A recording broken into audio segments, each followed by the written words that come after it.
When you do something creative on a consistent basis, what does that do for you? What are you cultivating when you practice creativity?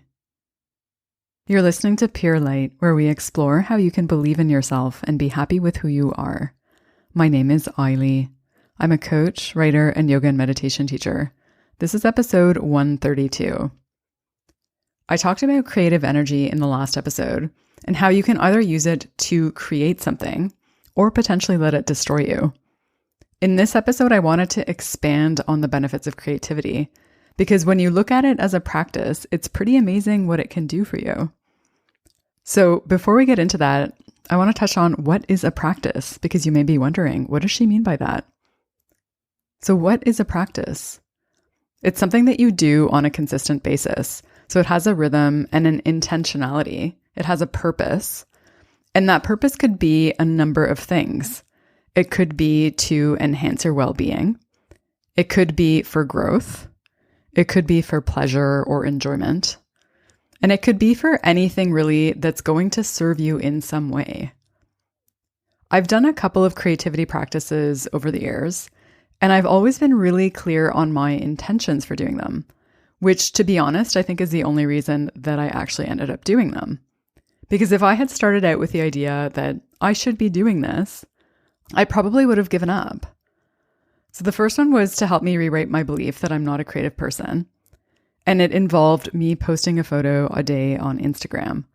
And I initially started with 30 days. It ended up going up all the way to 1,000 in the end. And I talked about that in a previous episode, episode 5. And then at one point during that, I realized I had a huge fear of putting myself online. So I did a video every day for 40 days and put it onto YouTube to specifically work at facing that fear. And then when I started this podcast, I had a list of intentions and I was really clear about what I wanted to get out of this experience. So I looked at this as a practice as well, as a practice in showing up and putting something out into the world that I made every single week. And specifically something that was in alignment with the kind of material that would eventually be in my book. So if you're not in the habit of doing creative work, or if you believe you're not a creative person, it may be hard for you to get started with a creativity practice. Because before you start, your mind may have a lot of reasons not to do it. Stuff like, I don't have time, or this is going to be a waste of time. I'm not good at it. What's the point? This is silly. This is going to suck. I'm going to suck at this. What if I have no talent? Will anyone even like this? What if it sucks? But what will people think?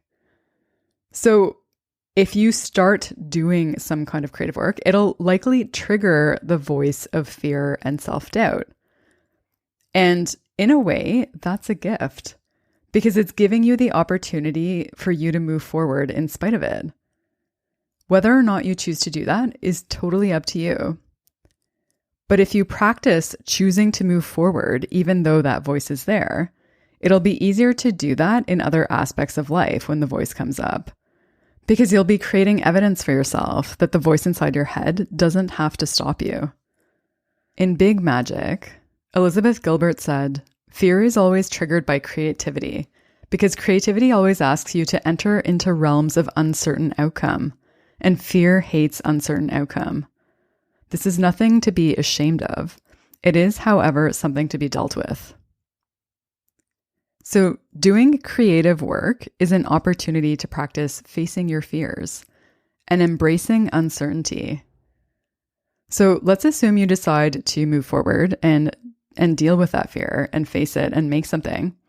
So when you start, the voice inside your head may still be there, potentially saying things like, "What are you doing? You shouldn't be doing that. You should be doing it this way. You should be doing it better. You're doing it wrong. This isn't going well."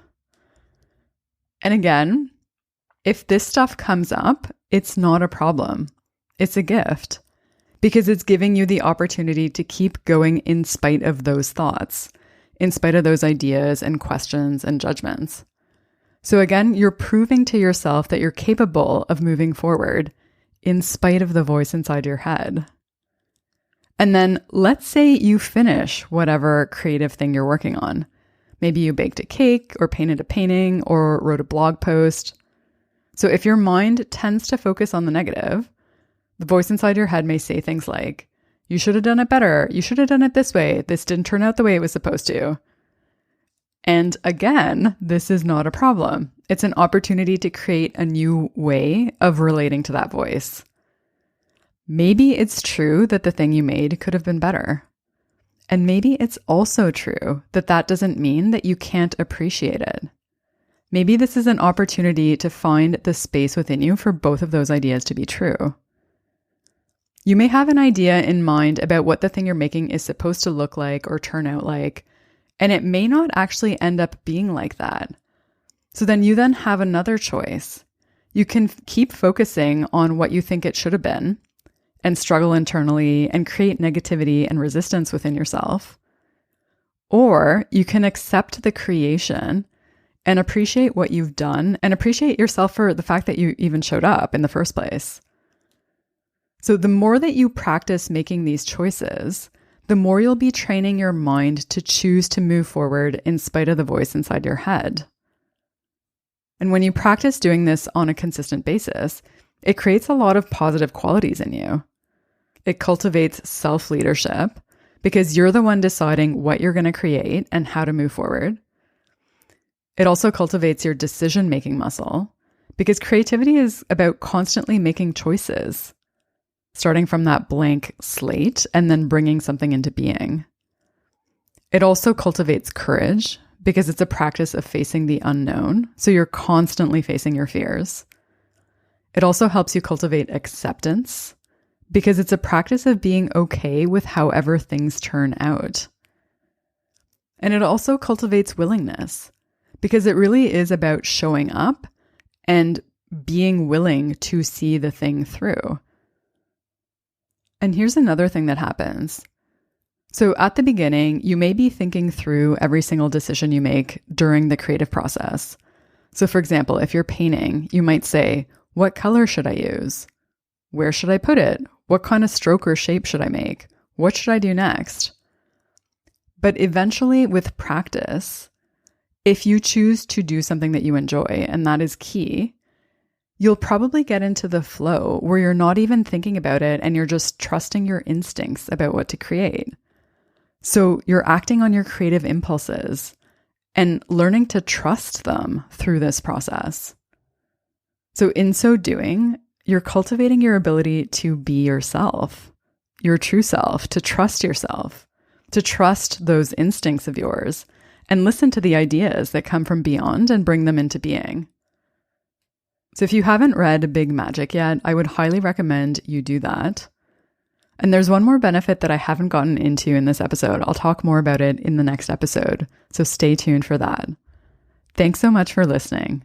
Until next time, may you be guided by your light.